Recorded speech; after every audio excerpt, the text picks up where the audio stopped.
Laurent qui a eu la gentillesse de venir nous faire un petit exposé sur ce qui l'intéresse et surtout sur son domaine de prédilection, c'est-à-dire sur son activité, à savoir l'intelligence artificielle. Alors il est ingénieur de formation et en même temps chercheur, hein, si je me souviens bien. Voilà. Mais est-ce qu'il est trouveur? Non. Ah, non, c'est il y a les deux. Il y a des chercheurs et il y a des trouveurs. Et les chercheurs censurent les trouveurs. Pas vrai. Quel bavard tu fais. Mais non, mais c'est la vérité. Je sais. Vous êtes un soi-disant machin de science. Mais il n'a pas commencé. Il n'a pas commencé. Pourquoi vous le jugez avant qu'il ait commencé? Parce qu'il dit, non mais il est honnête, j'ai jugé son honnêteté. Il a dit, je suis chercheur chercheur et pas trouveur. C'est pas possible. Je pense qu'il y a quelqu'un qui anime dans cette salle. Oui, ben voilà. C'est qui? Alors devinez. Bon, est-ce que je peux animer? Parce que Alors, là, on s'endort. Oh, écoute, arrête, Francis, tu nous enquiquines, là, on va dire. Elle nous Allez, endort. allez, ce que je voudrais, c'est que pendant une demi-heure, vous l'écoutiez attentivement, hein, sentencieusement, et que après seulement, nous posions des questions. Voilà. Alors, bon, il est très modeste, notre ami, hein, mais c'est quelqu'un qui sait de quoi il parle, c'est pour ça qu'il est là, comme tous ceux qui sont passés ici. Hein. Donc, j'aimerais qu'on l'écoute attentivement et qu'on ne l'interrompe pas. Voilà. Allez, vas-y, mon cher Laurent. Vas-y. Alors, oui, j'ai distribué des papiers à quelques illustrations et de temps en temps j'y ferai référence au cours de ce petit exposé. Alors, il faut toujours commencer en définissant un peu les termes.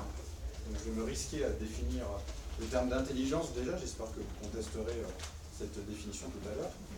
Je vais dire qu'un système est intelligent lorsqu'il a une capacité d'apprendre, une capacité de se modifier au fil des expériences, tout ça dans le but de survivre, on va dire. Donc on peut l'appliquer au vivant. Un homme va apprendre de ses expériences pour apprendre à chasser, pour s'éloigner des dangers, mais on peut appliquer ça aussi à un logiciel. Par exemple, si j'ai un logiciel d'échecs, je vais jouer avec ce logiciel, à un moment où je vais dépasser son niveau, il va partir au placard. Par contre, si c'est un logiciel qui a une capacité d'apprentissage, eh bien sûrement que je le garderai un petit peu plus longtemps. Donc ça c'est pour l'intelligence. Sur le mot artificiel, bon, il n'y a pas de difficulté, il y a tout de même quelque chose à dire.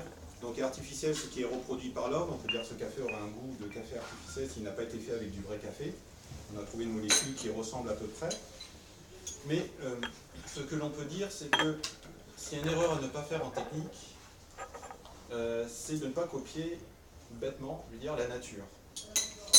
Si pour faire voler des avions, on avait copié bêtement le vol des oiseaux, on aurait des avions qui portaient des ailes. Donc en plus d'être inconfortable, sûrement que ça consommerait une énergie folle. Donc il faut éviter de copier bêtement, il faut essayer de s'en inspirer, de comprendre les mécanismes.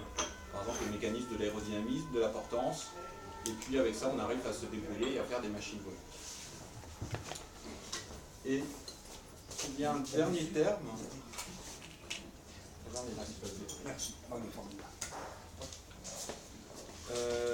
Il y a un autre terme que je voudrais définir, qui est l'émergence, les phénomènes émergents.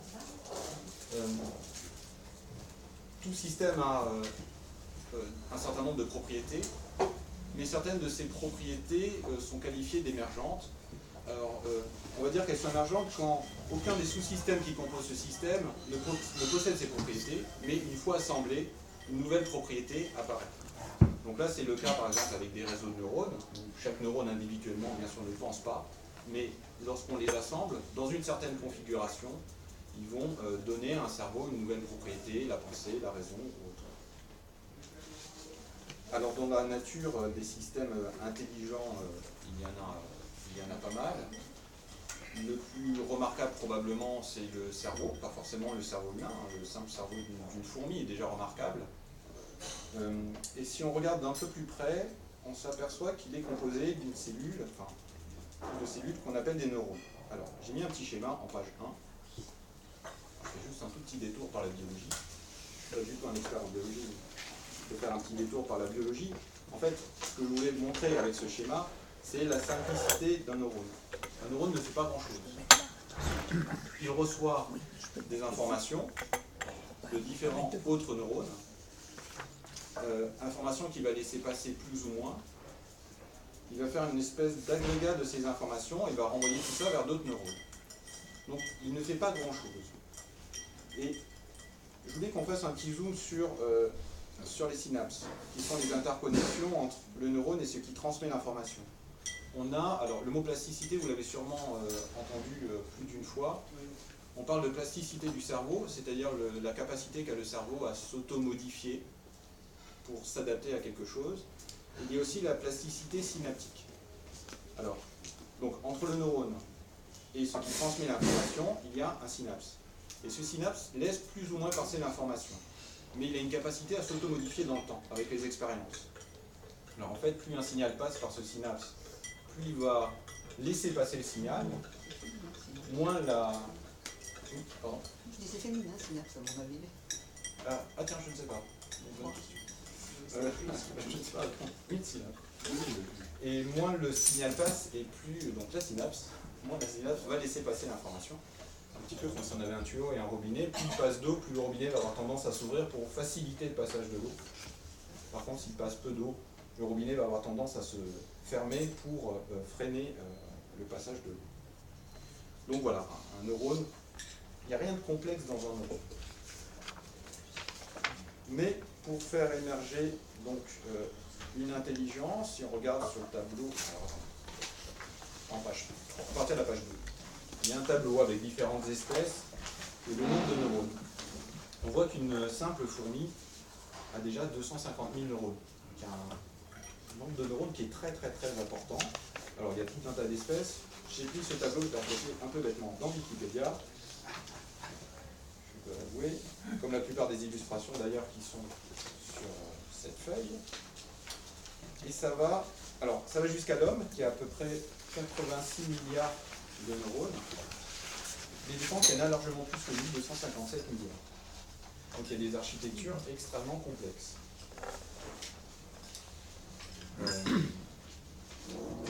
Des informaticiens, alors justement, des informaticiens se sont dit, en voyant la simplicité du neurone, se sont dit, pourquoi ne pas essayer de modéliser un neurone, de créer un neurone informatique.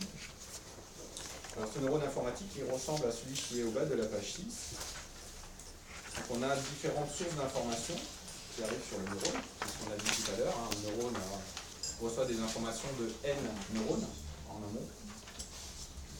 Il y a, cette information va être pondérée par un poids, ça c'est le rôle que joue la synapse. Et ensuite le neurone va laisser plus ou moins passer ce signal, une sorte de fonction à seuil qui va laisser passer ou pas le signal vers un certain nombre d'autres neurones. Alors une fois qu'on a fait ce neurone informatique, qui n'est pas compliqué à faire informatiquement, vraiment c'est quelque chose de très très simple, une somme pondérée et on passe le résultat dans une fonction d'activation.